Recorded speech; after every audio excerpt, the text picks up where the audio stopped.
Any place he called and say, I want to play there, you knew mountains to make it happen. There is a version of this summer that NBA fans were supposed to get.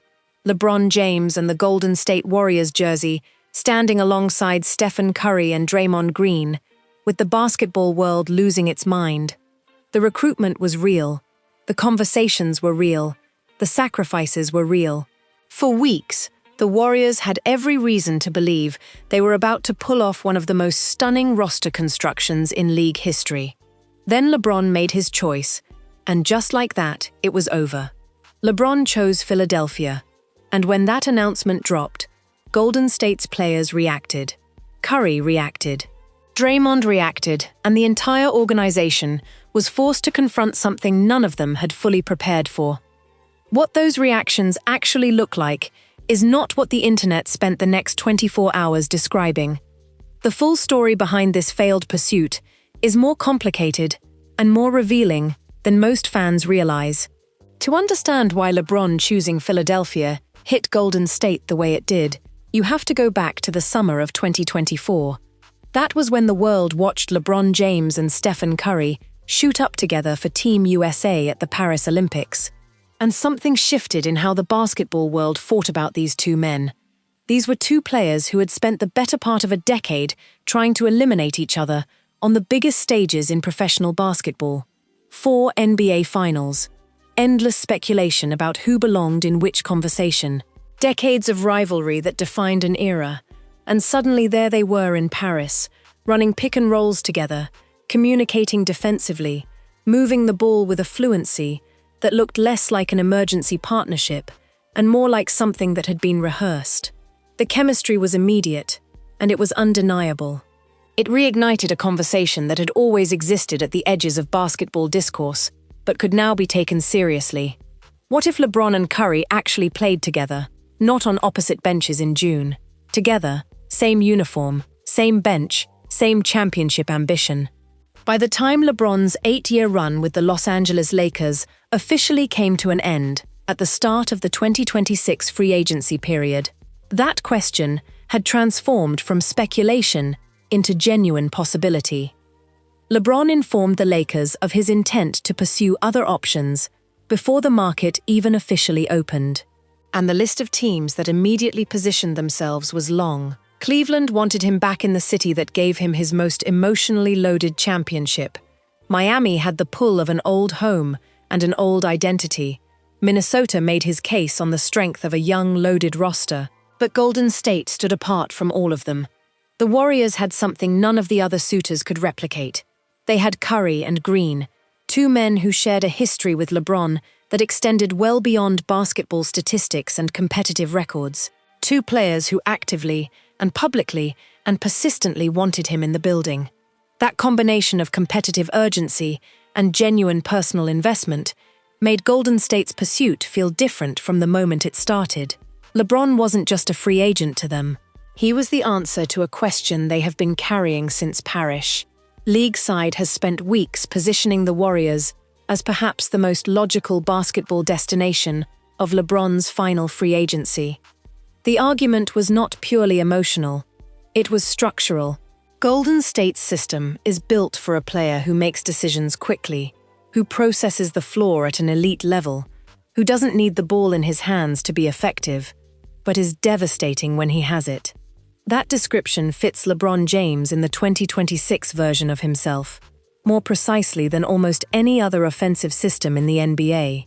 Multiple analysts made the case that no head coach in the league would have known better how to deploy LeBron's remaining gifts than Steve Kerr, a man who has spent decades building championship-caliber basketball around a principle that the right pass is always better than the right ISO. For LeBron, entering his 24th season and trying to extend his championship window as efficiently as possible, that kind of system alignment was not a minor consideration. It was central to the entire conversation.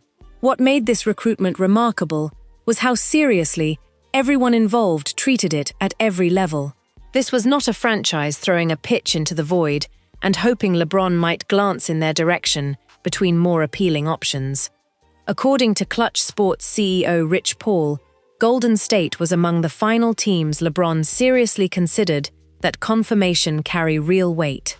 Rich Paul does not publicly acknowledge finalist status for organizations that are simply making noise. That statement meant LeBron's camp had spent genuine time evaluating what life in the Bay Area will look like for the final chapter of the most storied career in NBA history. It meant real meetings had taken place. Real conversations have been held about role construction and roster fit, and what contention would look like if the King landed in Golden State. And that confirmation fueled a level of expectation throughout the league that none of the other teams in the running could generate.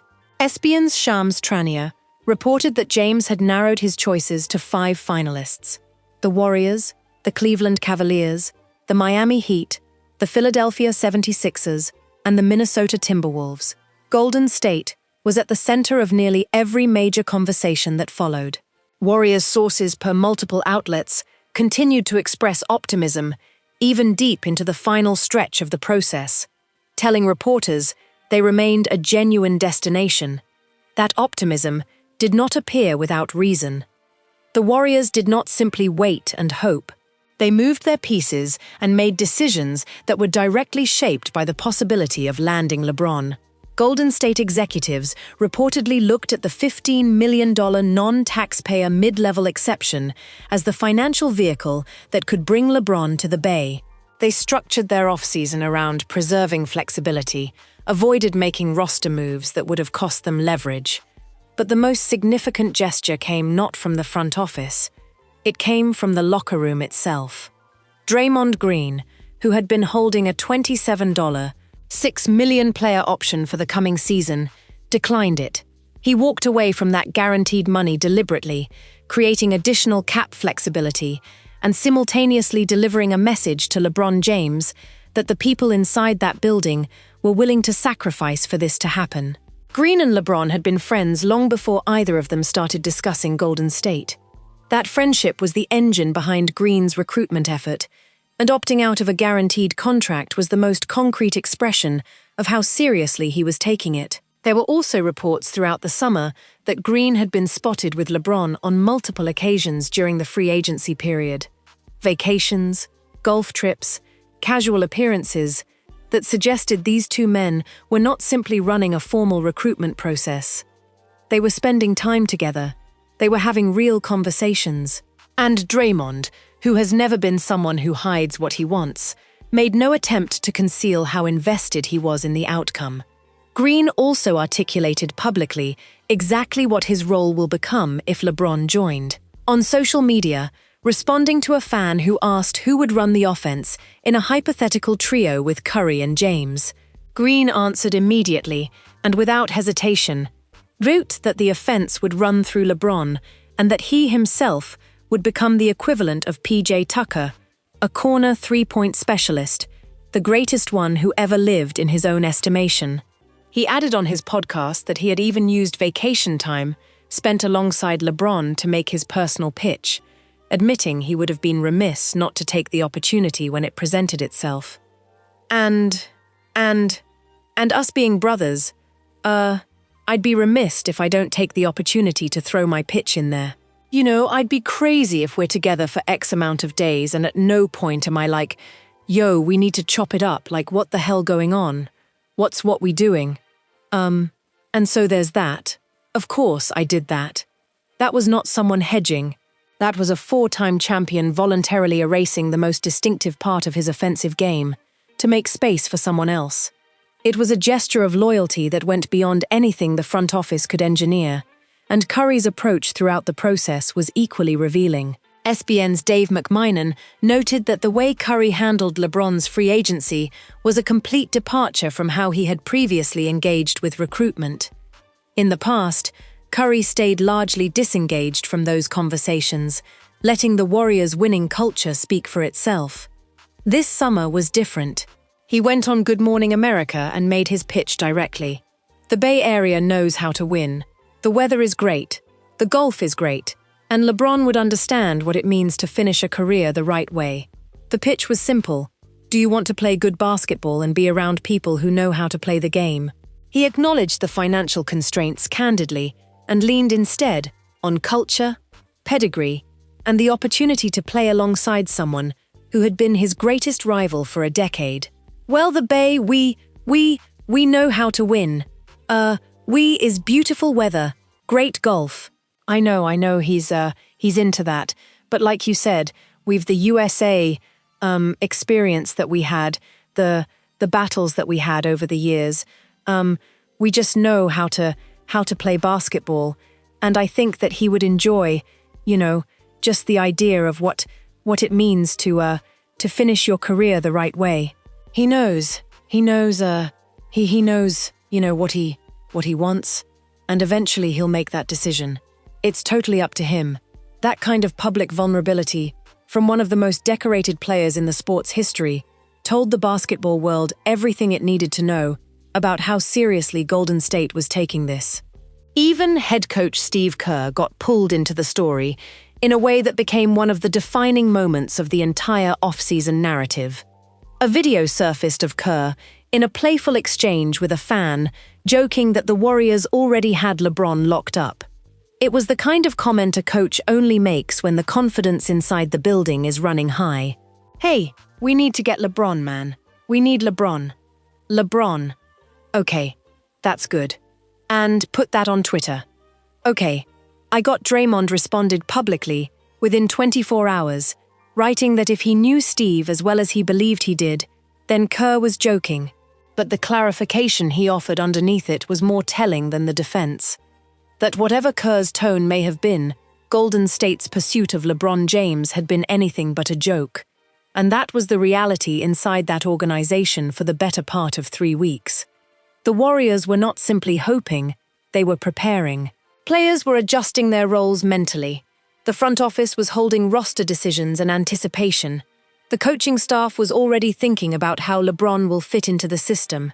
By the time the 3rd week of July arrived, the belief inside Golden State had shifted from optimism into something closer to expectation. This was a franchise that had done everything right. It had the relationships, the system, the culture, and the players willing to sacrifice for the partnership to work.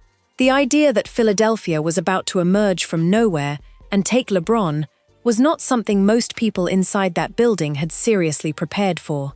Then on July 24, 2026, that belief meant its end. The league had been waiting on LeBron's decision for the better part of a month. Warrior sources had continued expressing quiet optimism right up to the final days, telling reporters the organization remained a real destination. Most around the NBA still had Golden State somewhere near the top of the list. Philadelphia was in the conversation, but nobody had it circled as the winner. LeBron James posted a statement to social media describing a decision he called his last. He wrote that when his 23rd NBA season concluded, he thought he was done. He wrote that he hadn't been ready to announce retirement publicly, but that he was close.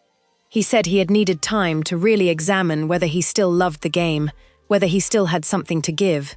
The answer he arrived at was yes, and the team he chose to give that final chapter to was the Philadelphia 76ers. 2 years, $8 million, a player option. A man who had earned over $52 million in a single season with the Lakers had just accepted the veteran minimum to chase a 5th championship. The announcement hit the league without warning, and for the Golden State Warriors, the phone call they had been expecting for weeks never came. Stephen Curry found out the way millions of other people did from a stranger. Curry was on a golf course in Little Rock, Arkansas, at Moses Moody's Motivate One Foundation charity tournament, when LeBron's decision dropped publicly. A fan near the fairway shouted across to him that LeBron had signed with the Sixers.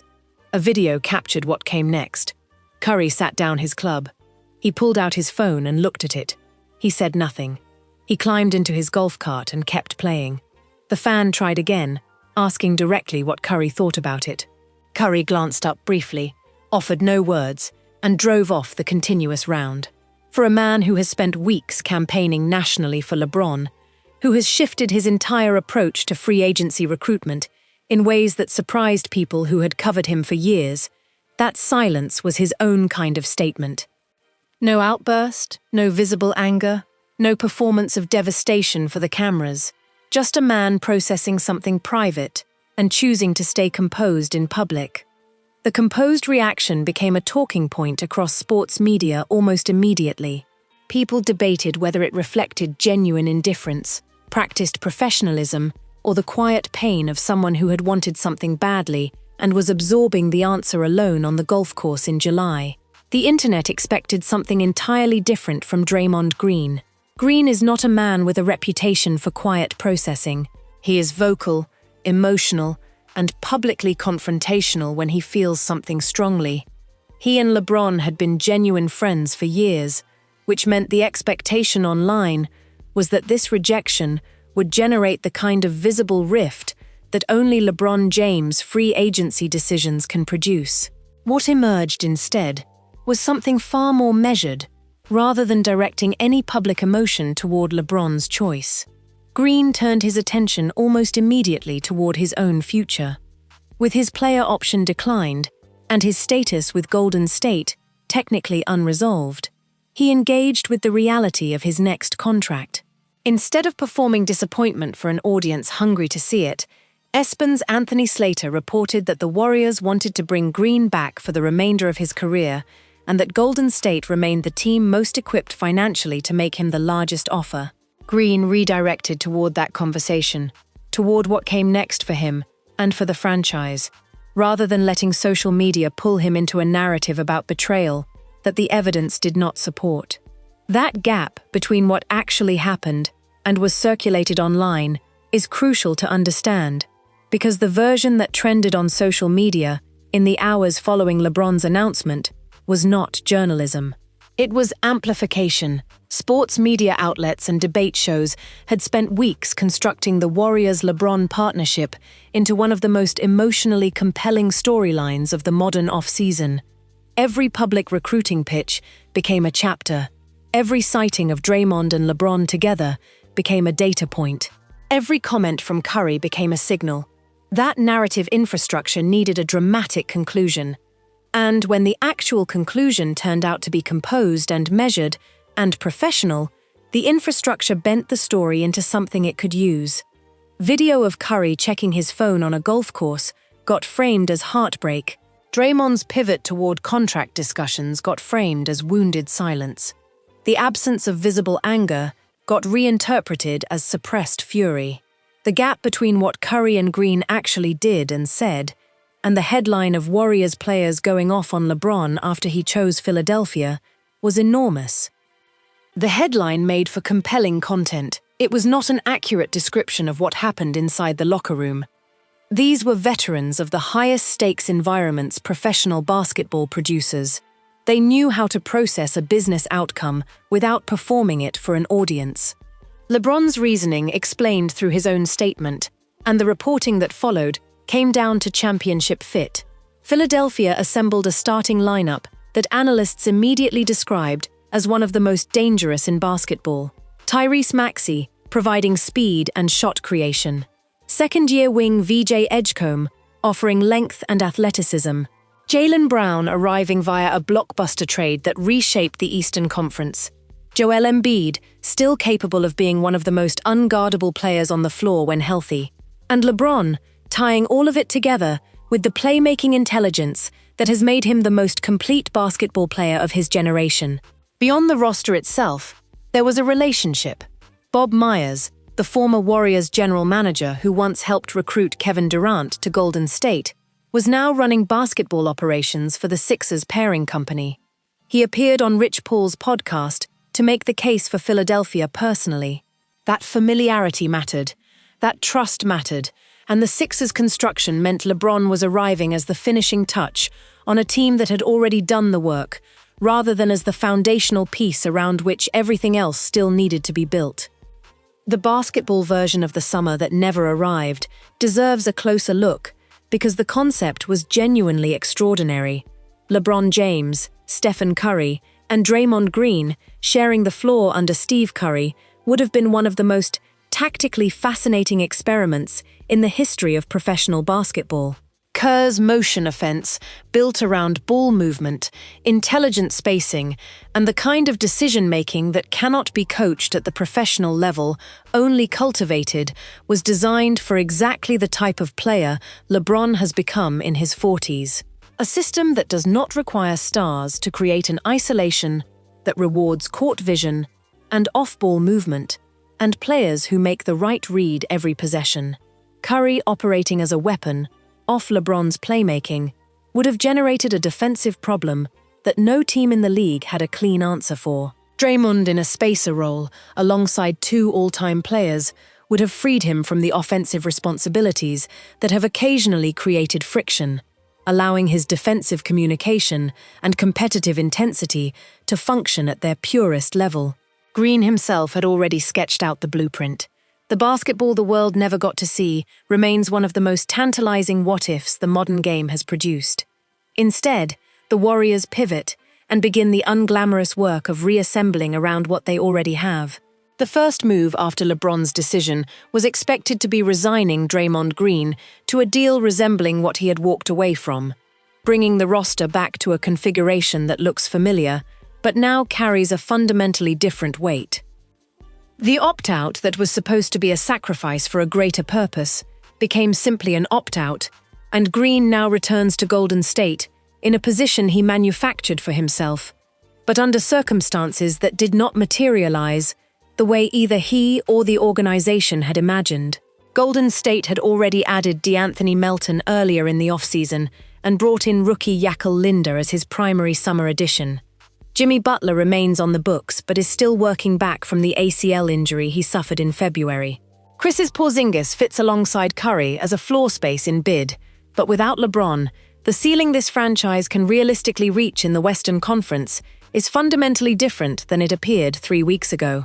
The Warriors are hard-capped at the second apron after their moves, limiting what additional options they have to improve.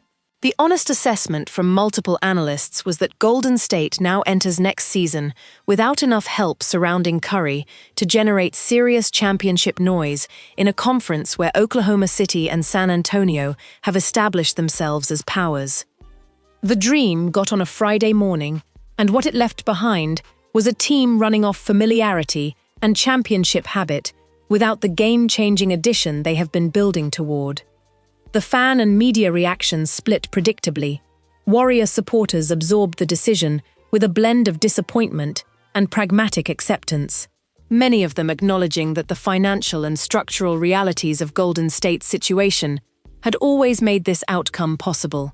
Even when optimism was running high, Philadelphia erupted in a way that only Philadelphia can. Pennsylvania's governor officially proclaimed July 24th to be LeBron James Day in the Commonwealth. Billboards went up. The city that has spent years defined by the phrase, "trust the process," had just landed the player who made process irrelevant. National debate shows process the move for hours on end, with Stephen A. Smith among the voices expressing genuine surprise that the Sixers had emerged from the field.